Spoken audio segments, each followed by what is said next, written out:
ನಮಸ್ಕಾರ ಈ ದಿನ.comಗೆ ಸ್ವಾಗತ. ನಾನು GM ಪವಿತ್ರ. ಕರ್ನಾಟಕ ವಿಧಾನಸಭೆಯ 3 ಕ್ಷೇತ್ರಗಳಿಗೆ ನಡೆದಂತ ಉಪಚುನಾವಣೆಯಲ್ಲಿ ಕಾಂಗ್ರೆಸ್ ಪಕ್ಷ ಗೆಲುವನ್ನು ಸಾಧಿಸಿದೆ. ಇದು ಆ ಪಕ್ಷಕ್ಕೆ ಮತ್ತು ಆ ಸರ್ಕಾರಕ್ಕೆ ಸಂಭ್ರಮಕ್ಕಿಂತ ಹೆಚ್ಚು ಕೆಲವು ಸ್ಪಷ್ಟ ಸೂಚನೆಗಳನ್ನ ಅಥವಾ ಪಾಠಗಳನ್ನ ನೀಡಿದೆ. ಇದನ್ನ ಕಾಂಗ್ರೆಸ್ ಪಕ್ಷದ ನೇತಾರರು ಎಷ್ಟರ ಮಟ್ಟಿಗೆ ಅರ್ತಿದಾರೋ ಅಷ್ಟರ ಮಟ್ಟಿಗೆ ಅವರಿಗೂ ರಾಜ್ಯಕ್ಕೂ ಒಳ್ಳೆಯದನ್ನೇ ಮಾಡುತ್ತೆ.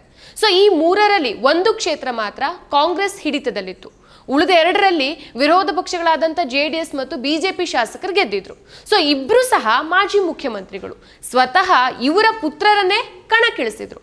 ಅಲ್ಲೂ ಸಹ ಗೆದ್ದ ಮೇಲೆ ಇದು ಕಾಂಗ್ರೆಸ್ ಸಂಭ್ರಮಿಸುವ ಹಾಗೂ ನಿರಾಳವಾಗಿರುವ ಹೊತ್ತು ಅಂತ ಎಲ್ಲರೂ ಭಾವಿಸಿರ್ಬೋದು. ಅದು ಅಷ್ಟು ವಾಸ್ತವ ಅಲ್ಲ. ಇದಕ್ಕೆ 6 ಕಾರಣ ಇದೆ. ಒಂದು, ವಕ್ಫ್ ವಿಚಾರದ ಸುತ್ತ ಕಳೆದ 1.5 ತಿಂಗಳಿಂದ ಕರ್ನಾಟಕದಲ್ಲಿ BJP ಮತ್ತು ಅದರ ಮಡಿಲ ಮೀಡಿಯಾಗಳು ಭಾರೀ ಗದ್ದಲವನ್ನೇ ಎಬ್ಸಿತ್ತು. ಸೊ ಸದರಿ ವಿಚಾರ ಕರ್ನಾಟಕದಲ್ಲಿ ಮಾತ್ರ ಅಲ್ಲ, ಪಕ್ಕದ ಮಹಾರಾಷ್ಟ್ರ ಹಾಗೂ ದೂರದ ಜಾರ್ಖಂಡ್ ರಾಜ್ಯಗಳ ಚುನಾವಣೆಯಲ್ಲೂ ಸಹ ಸದ್ದು ಮಾಡಿತ್ತು. ಕಾಂಗ್ರೆಸ್ನಿಂದ ಮುಸ್ಲಿಂ ಅಭ್ಯರ್ಥಿ ಸ್ಪರ್ಧಿಸಿದಂಥ ಶಿಗ್ಗಾಂವ್ ಕ್ಷೇತ್ರ ವ್ಯಾಪ್ತಿಯ ಸವಣೂರು ತಾಲೂಕಿನ ಕಡ್ಕೋಳದಲ್ಲಿ ಚುನಾವಣೆ ಸಂದರ್ಭದಲ್ಲಿ ಇದೇ ವಿಚಾರ ಇಟ್ಕೊಂಡು ಕೋಮು ಗಲಭೆ ಎಬ್ಸೋಕು ಸಹ ಪ್ರಯತ್ನ ನಡೆದಿತ್ತು. ಇಷ್ಟಾದ್ರೂ ಕರ್ನಾಟಕದ ಎಲ್ಲಾ ಸಮುದಾಯಗಳ ಜನರು ಕಾಂಗ್ರೆಸ್ ಅಭ್ಯರ್ಥಿಯನ್ನ ಶಿಗ್ಗಾವಿಯಲ್ಲೂ ಇತರ 2 ಕ್ಷೇತ್ರದಲ್ಲೂ ಬೆಂಬಲಿಸಿದ್ದಾರೆ. ವಕ್ಫ್ ವಿಚಾರದಲ್ಲಿ ಕಾನೂನು, ನೈತಿಕತೆ ಹಾಗೂ ನ್ಯಾಯದ ದೃಷ್ಟಿಯಿಂದ ಗಟ್ಟಿಯಾಗಿ ನಿಲ್ಬೇಕಿದ್ದಂಥ ಕಾಂಗ್ರೆಸ್ ಹಿಂಜರಿಕೆಗೆ ಬಿದ್ದಿದೆ. ನಮಗಿಂತ ಹೆಚ್ಚು BJPನೇ ನೋಟಿಸ್ ಕೊಟ್ಟಿತ್ತು ಅನ್ನೋದು ಅವರ ವಾದ ಆಗಿದೆ. ವಕ್ಫ್ ವಿಚಾರದಲ್ಲಿ ಮುಸ್ಲಿಮರದ್ದೇನೋ ತಪ್ಪಿತ್ತು ಅನ್ನೋ ರೀತಿ ಬಿಂಬಿಸುವಂಥ ವಾದವನ್ನ ಶಿಗ್ಗಾವಿಯ ಜನರೇ ಒಪ್ಪಿಲ್ಲ ಅಂದಮೇಲೆ BJP RSSನ ಆಕ್ರಮಣಕಾರಿ ಪ್ರಚಾರಕ್ಕೆ ಕಾಂಗ್ರೆಸ್ ಹೆದರೋದು ಸರ್ವಥಾ ಸರಿಯಲ್ಲ. ಎರಡನೇದು, ಈ ಚುನಾವಣೆಯು ಇನ್ನೊಮ್ಮೆ ಖಾತರಿ ಪಡಿಸಿರೋದು ಏನು ಅಂತಂದ್ರೆ ಕಾಂಗ್ರೆಸ್ಸಿನ ಸಹಜ ನೆಲೆಯಾದ ಶೋಷಿತ ಅಹಿಂದ ಸಮುದಾಯಗಳನ್ನ ಅದು ಒಗ್ಗೂಡಿಸ್ಕೊಂಡ್ರೆ ಸಾಕು ಗೆಲುವು ಖಾತ್ರಿ ಅನ್ನೋದು. ಸೊ ಶಿಗ್ಗಾವಿಯಂಥ ಅಹಿಂದ ಕ್ಷೇತ್ರದಲ್ಲಿ ಸತತವಾಗಿ ಕಾಂಗ್ರೆಸ್ ಸೋಲ್ತಾ ಬರ್ತಿತ್ತು. ಅದಕ್ಕೆ ಕಾರಣ ಬಲಾಢ್ಯ ಜಾತಿಗಳು ಅದರ ಪರವಾಗಿ ಇರದೆ ಇದ್ದುದಲ್ಲ, ಬದಲಿಗೆ ಅಹಿಂದ ಸಮುದಾಯಗಳನ್ನೇ ಒಗ್ಗೂಡಿಸುವ ಕೆಲಸ ಸಮರ್ಪಕವಾಗಿ ನಡೆದಿರಲಿಲ್ಲ. ಶಿಗ್ಗಾವಿ ಮತ್ತು ಚನ್ನಪಟ್ಟಣಗಳ ಗೆಲುವಿನ ಅಂತರದಲ್ಲಿ ಅಹಿಂದ ಸಮುದಾಯಗಳ ಜೊತೆಗೆ ಲಿಂಗಾಯತ, ಪಂಚಮಸಾಲಿ ಮತ್ತು ಒಕ್ಕಲಿಗ ಸಮುದಾಯಗಳ ಮತಗಳು ಸಹ ಇದೆ. ಇದೇ ಕಾಂಗ್ರೆಸ್ಸಿನ ಗೆಲುವಿನ ಸೂತ್ರ. ಅಹಿಂದ, ಅದರ ಜೊತೆಗೆ ನಿಲ್ಲಬಲ್ಲ ಜಾತ್ಯತೀತ ಬಲಾಢ್ಯ ಜಾತಿಗಳ ಒಂದಿಷ್ಟು ಪ್ರಮಾಣ. ಇದನ್ನ ಅರ್ಥ ಮಾಡ್ಕೊಳ್ಳದೆ ಒಕ್ಕಲಿಗ, ಲಿಂಗಾಯತರಿಗೆ ಮಣೆ ಹಾಕೋದನ್ನ ಕಾಂಗ್ರೆಸ್ ಮಾಡ್ತಾ ಬರ್ತಿದೆ.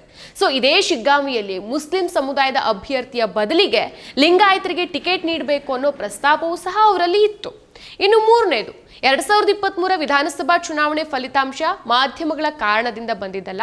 ಮಾಧ್ಯಮಗಳು BJPಯ ಪರವಾಗಿ, ಕೋಮು ಧ್ರುವೀಕರಣದ ಪರವಾಗಿ ಎಷ್ಟೇ ಕೆಲಸ ಮಾಡಿದ್ರು ಫಲಿತಾಂಶ ಅದರ ವಿರುದ್ಧ ಬಂದಿತ್ತು.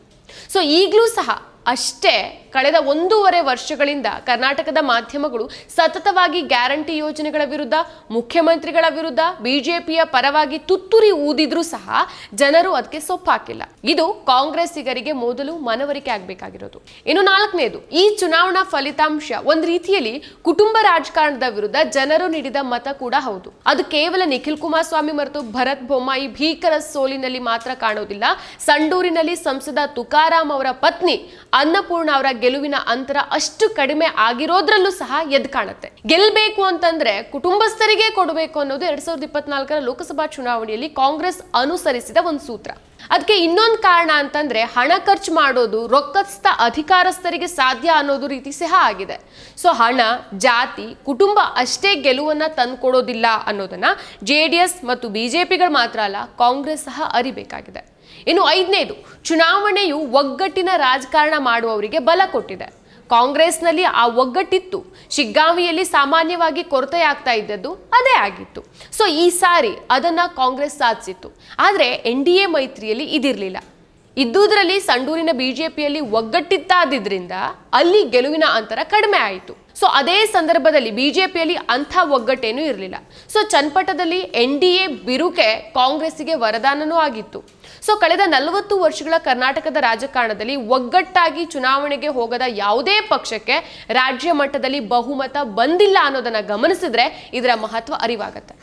ಇನ್ನು 6ನೇದು, ಮೂಡಾ ವಿಚಾರದಲ್ಲಿ ಕಾಂಗ್ರೆಸ್ಸಿಗೆ, ಅದರಲ್ಲೂ ಮುಖ್ಯಮಂತ್ರಿ ಸಿದ್ದರಾಮಯ್ಯನವರಿಗೆ ಆಗಿದ್ದಂಥ ಹಿನ್ನಡೆಗೆ ಈ ಚುನಾವಣಾ ಫಲಿತಾಂಶ ವರದಾನ ಆಗಿದೆ ಅಂತ ಎಲ್ಲರೂ ಭಾವಿಸಿದಂತಿದೆ.